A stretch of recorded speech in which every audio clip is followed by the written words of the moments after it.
Salut à tous, aujourd'hui on se retrouve pour parler de la deuxième partie de l'item 218 du programme des ECN, c'est-à-dire le malade polyathéromateux.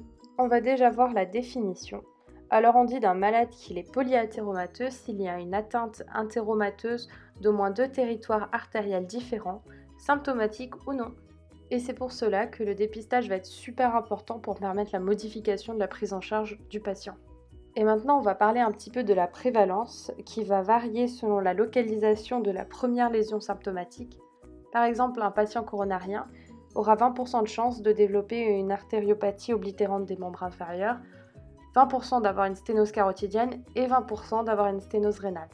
Un autre exemple, c'est qu'un patient avec une artériopathie oblitérante des membres inférieurs ou une sténose carotidienne ou un anévrisme de l'aorte abdominale aura 40 à 50% de chances d'avoir une atteinte coronarienne. Ensuite, on va parler de la prise en charge du patient polyathéromateux.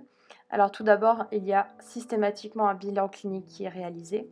Le clinicien va évaluer les facteurs de risque et calculer le risque cardiovasculaire et prescrire en fonction des examens complémentaires.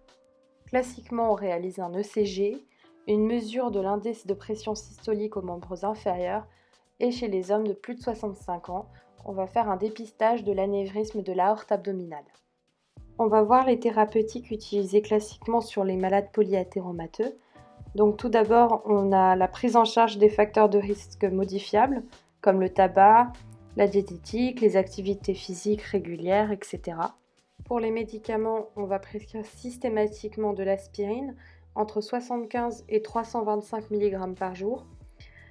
En cas de contre-indication, on prescrira à ce moment-là du clopidogrel.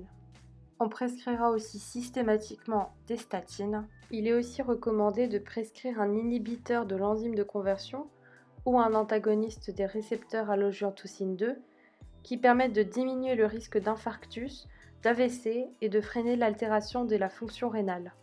Maintenant, on va voir quelques exemples de prise en charge de certaines localisations asymptomatiques. Il est recommandé de faire une chirurgie d'anévrisme de l'aorte abdominale si son diamètre dépasse 5,5 cm ou s'il augmente de 0,5 cm par an. On réalisera une endartériectomie de sténose carotidienne asymptomatique seulement si la sténose est à 60% et qu'on estime à plus de 5 ans d'espérance de vie le patient. Pour finir, on fera une revascularisation myocardique après syndrome coronarien aigu si la sténose est à plus de 70%. Après, le plus important à retenir, c'est qu'on effectuera ces gestes en se basant sur la clinique. Et enfin, le dernier point, on va parler d'éducation thérapeutique. On va apprendre à notre patient à connaître et reconnaître les signes d'appel de complications.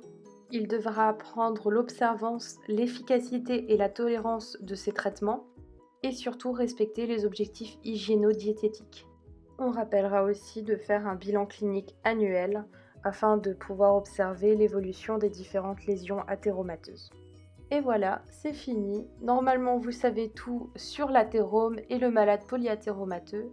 Item 218 des ECN. J'espère que tout ça a été clair et surtout utile dans vos révisions. En tout cas, j'espère que vous reviendrez voir les vidéos de Doctoricap. Allez, c'est ciao le malade polyathéromateux.